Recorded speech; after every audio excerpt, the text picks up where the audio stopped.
Karibu tena msikilizaji wangu kwenye simulizi yenye mafunzo makubwa, maumivu, machozi na majuto. Simulizi hii inaitwa Umalaya Umeniponza. Simulizi hii imeandikwa na DJ Manumbu. Na mimi ni Binti Zuri. Hii ni sehemu ya 5.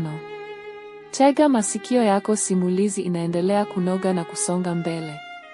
Usisahau kulike, kushare na kusubscribe chaneli hii ya DJ Manumbu ili uwe wa kwanza kupata simulizi nyingine zenye kusisimua na kuelimisha. Mwajei alihisi dunia ikizunguka. Mwili wake ulikuwa mzito. Mikono haikuwa na nguvu. Alijaribu kusimama lakini akaanguka chini. Macho yake yalikuwa yanamwangalia Kelvin kwa mshangao mkubwa. Mwajei alimuuliza Kelvin, "Kwa nini unanifanyia hivi?" Aliuliza kwa sauti dhaifu. Kelvin hakujibu mara moja. Alisimama kimya huku akimtazama kwa macho yaliyokuwa yamejaa hasira.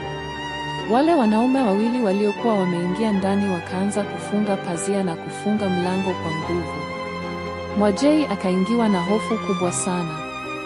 Kwa mara ya kwanza baada ya miaka mingi alijiona hana msaada kabisa.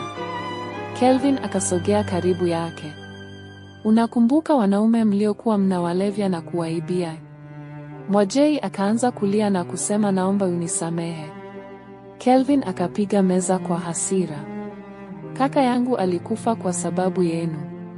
Mwajei alishtuka. Moyo wake ukadunda kwa nguvu. Kelvin akaendelea kuongea kwa sauti nzito.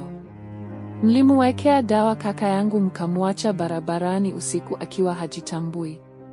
Aligongwa na gari akafa." Machozi yakaanza kumtoka Mwajei bila kujizuia. Hakuwahi kujua madhara ya kile walichokuwa wakifanya.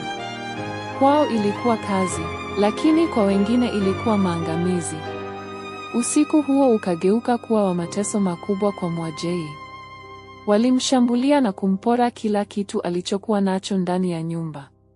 Fedha, simu, vito, nguo za gharama, hata televisheni na vifaa vingine walibeba. Mwajei alikuwa akilia huku akiomba msaada, lakini hakuna aliyemsikiliza. Kelvin alimwangalia kwa uchungu. Kelvin alimwambia Mwajei, "Kila ulichopata kwa kuwaumiza watu leo kinaondoka." Baada ya muda mrefu wa mateso wale wanaume wakaondoka. Kelvin akiwa wa mwisho kutoka alimgeukia Mwajei. "Kama ungechagua maisha mengine haya yote yasingekupata." Mlango ukafungwa kwa nguvu. Na nyumba ikabaki kimya. Mwajei alibaki chini akitetemeka kwa maumivu. Mwili wake ulikuwa umechoka. Moyo wake ulikuwa umevunjika vipande vipande. Alijikokota polepole hadi pembeni mwa ukuta. Akajikumbatia huku akilia kwa sauti ya uchungu. Kwa mara ya kwanza alikumbuka nyumbani. Alimkumbuka mama yake. Alimkumbuka baba yake. Alikumbuka maisha ya kawaida aliyokuwa nayo kabla hajaja Dar es Salaam. Lakini alikuwa amechelewa. Siku zilizofuata hali yake ilizidi kuwa mbaya. Marafiki zake waliokuwa wakila naye starehe walipotea.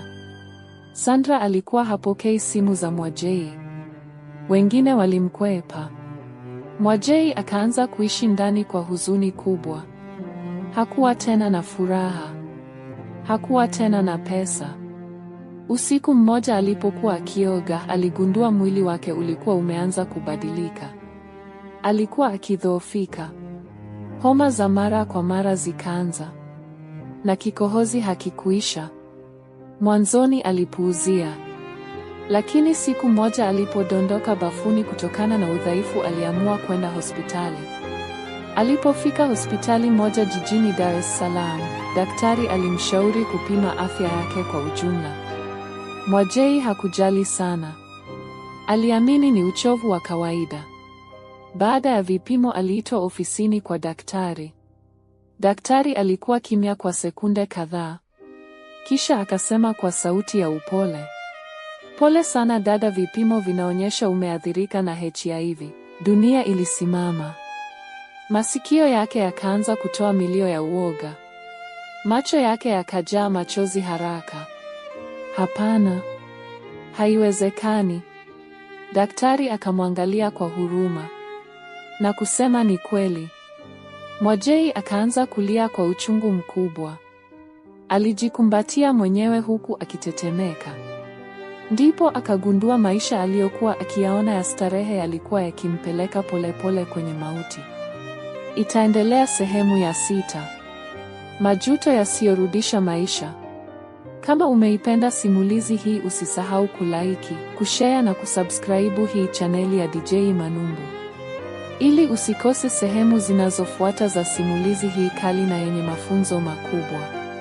Mimi ni Binti Zuri, tukutane sehemu ya 6. Asante sana.